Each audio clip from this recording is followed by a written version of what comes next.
Grabbing the right microphone. Thank you very much, Joost. Thank you, Victoria, and thank you also, Savannah, for this introduction. You saw already in this short film what my minister thinks why circular agriculture is needed. And I've been asked to give you a brief political context before Martin Schouten of Wageningen University will further elaborate on the content size in terms of agriculture, what circular agriculture actually means.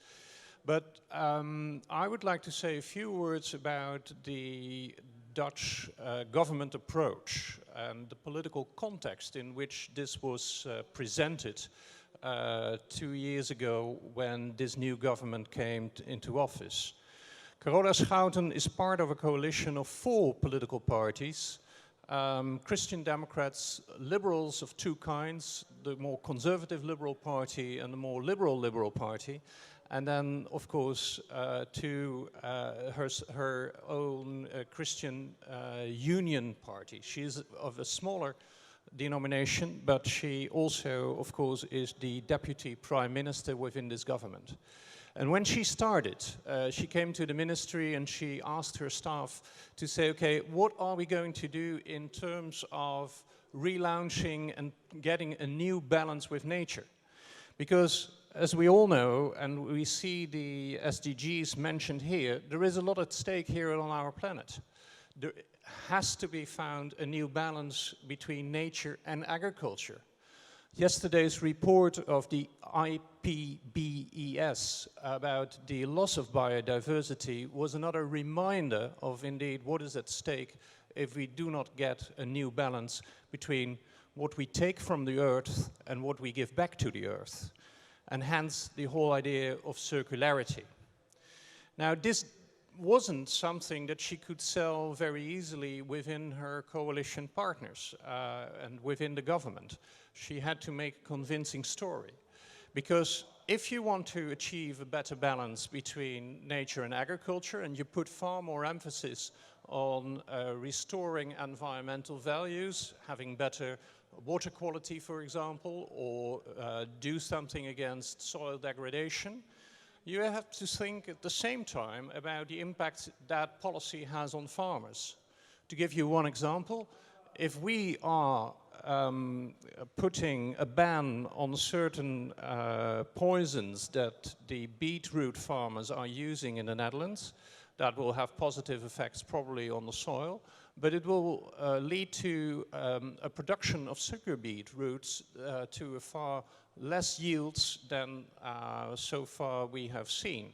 So if you have a reduction of about 20%, it will make you, in yield, it will make you far less competitive in that market.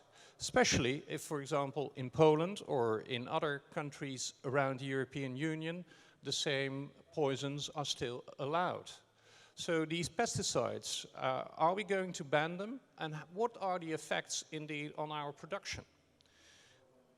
The Dutch minister has made her choice. She wants to steer towards that better nature balance, and she definitely wants to guide us to that vision in which we make better use of all the raw materials that are left after production has taken place.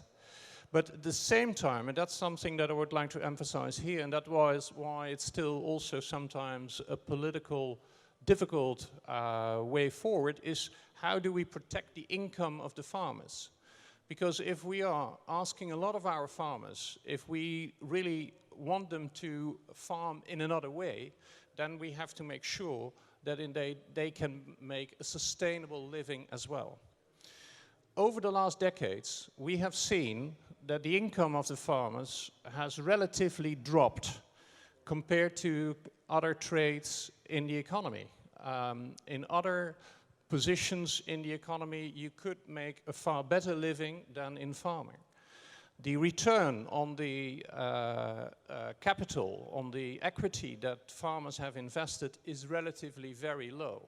So the question is, how can we make a better balance also for our farmers? This is something that indeed Carola Schouten has very much on her mind. So she has also asked us, what can we do, for example, to deal with unfair trading practices that take place within the agricultural and food production. How can we make sure that indeed the farmers do not only get a small part of the total revenues that come in the end when the consumers pay the end price in the retail, but that their share in the total revenue is becoming bigger. So this is something that she very much wants to pursue as well. And hence she has asked us also to come up with new ideas. For example, a new fund to help young farmers to take over their parents' farm. So that they have better conditions when they are talking to the bank to get a loan.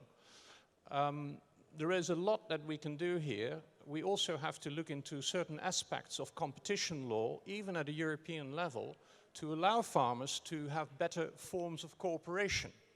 Because if we do not strengthen their competitiveness and their purchasing power in the markets, they will still be on the short end of the division of the revenues. So there is a lot at stake. It has to be done in a better balance, economic balance, and in a better ecological balance, if we want to make the circular economy and the circular agriculture into a success. If we don't, then we will certainly fail, to all the detriment of all the big issues at stake. It's about fighting hunger. It's about the future of our planet in general, on all its aspects. I've seen in the introductory film. So there is a lot at stake that we want to do it. This transition in the Netherlands comes also at a time that we are reviewing our common agricultural policy in the European Union. From the times of Sikkel-Mansholt in the 1960s and 70s, where we increased production all the time, we gradually modified the common agricultural policy in a support system for incomes to farmers. But now we have to reschedule and rechange that system again. And we have to make sure that the subsidies goes to those targeted goals and objectives that we really want to achieve. For example, in terms of reducing pesticides, better water quality, making sure that minerals are reused again. All these important aspects have to be put in place. So these are a few of the elements that I would like to give you as a sort of political context why this policy change came abroad. We have translated this vision document of our minister in English, and there are booklets here available. So if you want to take one, they're on the table in the back. And we've also a summary in Italian. So if you want to read more about it, you can find it in the booklet, read it in the summary. And I would like to thank you very much for your attention. Thank you.